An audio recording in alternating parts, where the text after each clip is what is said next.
gabi. Gawin yung matabi ninyo dahil araw-araw iba-iba na nakakabig, di ba? Gawin ninyo kung nakabago na yung regalo ninyo. Good, gawin nyo. Ako kasi tumatanggap ako ng regalo kahit hindi binabago eh. Naalisin ko rin yung bago.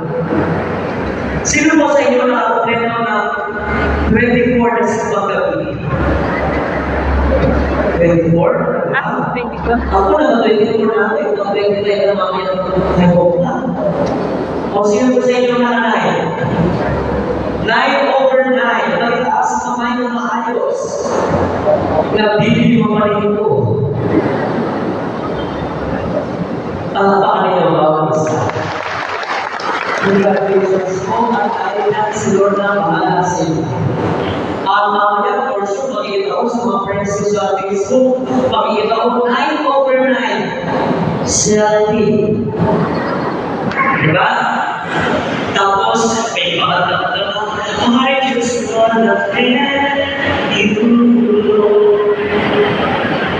Diba? Tuloy yung isang napagaling ng mataan. Alam niyo kapag nanliligaw siya, ang style ng kanyang nanliligaw, pinagkala sa kanta. Kaya natawag sa iyo, romantic ko eh. Dahil ito, wako na to, meron siyang nililigawan na ang attitude ng babae, prayer. Ay, partner ba? Matalino, mayaman, madali, mamatay. Namamiligaw na siya. Alam mo yung ako niya kinanta, yung kanta ni Ogie Algassi. Ang sabi, mayroon ako nais malaman.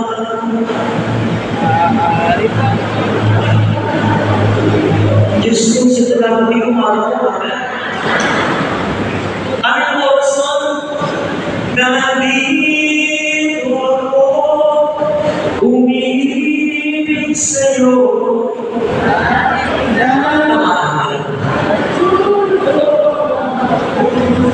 Okay, stop right siya, please.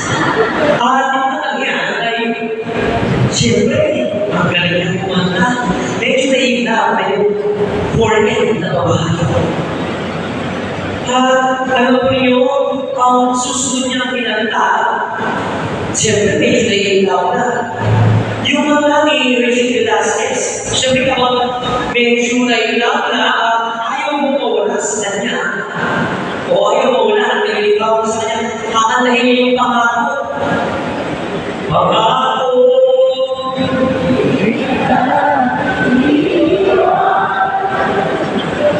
Pangako, dito. Tumanan. Inyo na ganyan. After ilang months, pagod na siguro. Sinagot na po siya na kanyang nililigawan. Ang kanyang nagpipigila, sabi niya, kumusta aking mahal?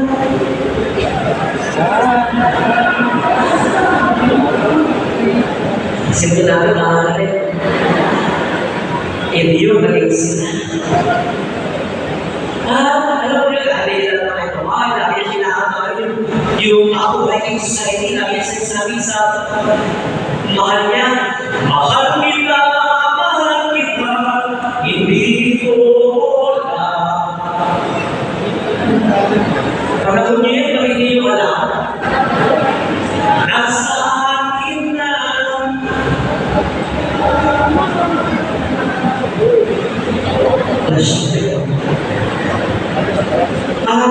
Eto na laki ito, dahil nangyari na.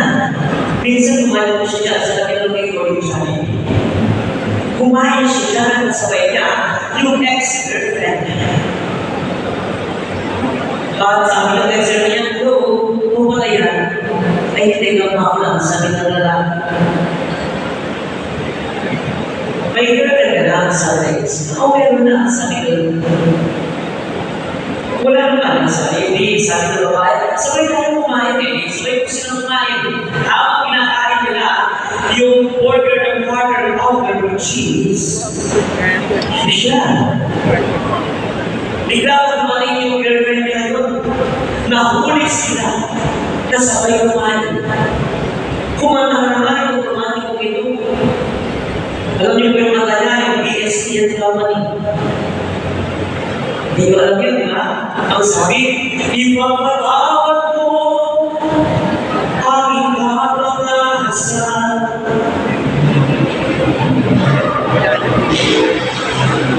Alam niyo yan, hindi niyo alam. Huwag na lang, yung nagtuloy, alam niyo ang susunod na ginala niya. Kasi ayaw mo yung wala. Kung girlfriend niya na president lang niya, nilala lang niya eh. Yung susunod niya po, kinakayo ko siya sa pamilya. Sabi niya, di ba ako'y ikaw na naglalarapan? Alam niyo yung babae, lumabas sa kanibig. Pumunta doon sa van na nakuha ng bata, yung kulay-white na van. Alam mo yung ginawa yung lalaki ito, dahil sa sobrang mahal ng ating babae, lubog siya sa laban niya at bigla na nila sa dalawa niya naman. At ang ginagala yung naiibig po yung ito, di ko kayang tanggapin na mawawala ka na sa akin. Napakasabihin na diba? At sinahalo ang bakit ito umalis. Pagpauwi na lalaki ito. Habang binubuksan niya yung ref, kinuha niya po yung sabi pilsen. Ang nilagay niya doon sa kanyang mesa. Ang ginaganda yung tissue box na ang sabi niya, nais ko magkakalasing. wala.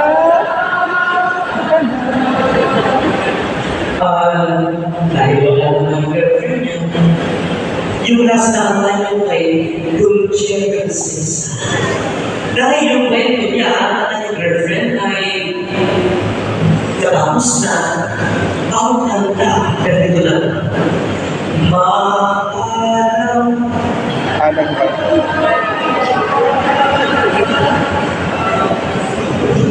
Tama na. Parang balik ko kasi tatlong araw kong pinag-aaral na yun. Dahil ako nag-practice sa naisip ko paano na doon. Pero hindi ko na makakalimutan. Pero mga gusto ko bigay, tumatanggap ko na. Joke na. Anyway, sa akin nabasang pag-ibig ko yun, ngayong ikasyon na ang pinitado na ang aking pagbibisa de Apinan. Yung nakawag na Benedictus de Zebrana.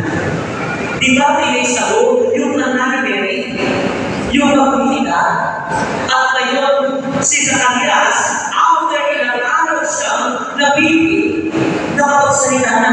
At ang unang binigas niya yung sabihin ng ito, nice, kung sabi niya, blessed be the Lord God of Israel, for he has come his people and set them free. He has raised up for us a mighty Savior, born of the house of his servant David, etc., etc. Ang laman ng tanong ito. Ang laman ng tanong ito ay lahat sa salamat sa Diyos at ang laman ng tanong ito ay lahat ng pagbibigay muli sa Diyos at pagpapakutuwa sa harapan. Dahil ang pinag-amal ng Panginoon sa mga asawa nito na si Elizabeth ang ako at si Zacarias na matandaan, pinuwan na ang tuwa ito. Hindi binigor ng Panginoon ang asawa ito na matagal na hinihinga. Naman, napinawala mo, God is gracious. Kaya lubos na tao sa akin sa kasabas. Kaya ang tawag ng Panginoon sa akin, at ako naman sa last day na kagad si Panginoon. Okay na. Ang dami natin ng magkakahing mamaya, for sure. Iba't ibang mga kataan o pero hindi ka rin yung kataan. Sa puso niya na umapaw yung magpapasalamat at magpapuri sa Diyos. He has this grateful heart and a faithful heart.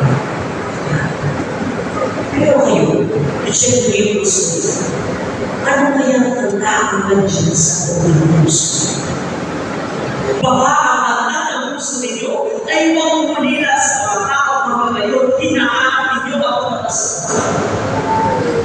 Na minsan ang tawag kayo sa salita at sa gawa, nasita ang relasyon dahil sa maling informasyon at miscommunication. Ano po ang nakakataliligtas? Baka magpapatawan na dahil na naging ikaw, na naging buwan, na naging ex. Baka may mga tao na ngayon, inabis yung pinibilang ang kapasatuan, pero hindi niyo makakawa. Baka hindi kailangan ng mag-iba. Baka maminamig sila sa akin. Ang hinahanap ng puso nila. Yung mga tao mamaya sa saluhin ng kapasukan. Ang dami-dami na. Pero hindi tayo umuwi.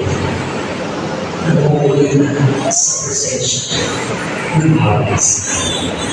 What if darating yung mga expected visitors natin because we always prepare for those who are close to our hearts and dear to ourselves? What if darating yung anak na nabuntis niyo bukas sa mga nakakot. Hi ma, sorry. Ito po yung kapatid ko.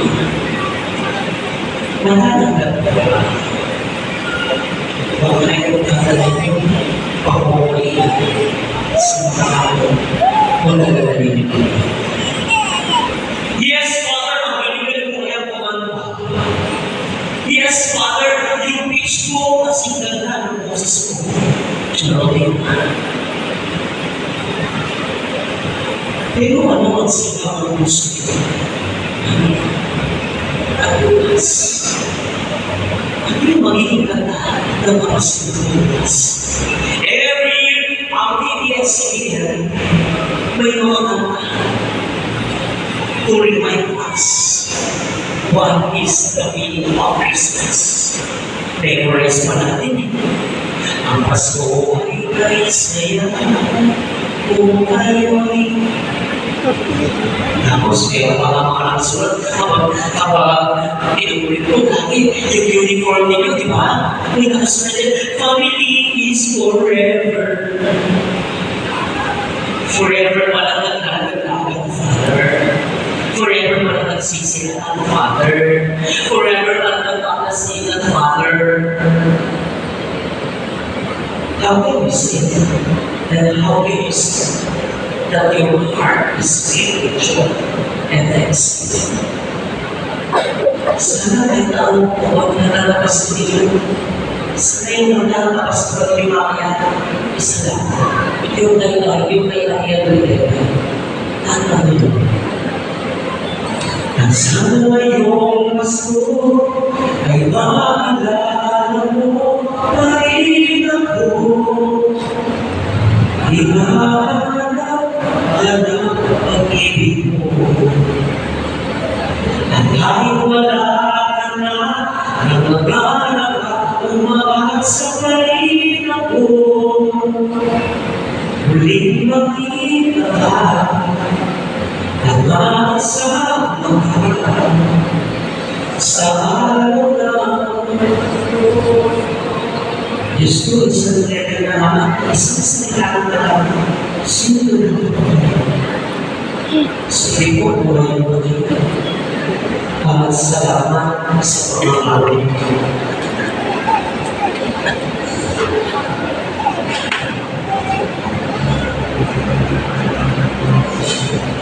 Mga kapatid, yan sa laman namin sa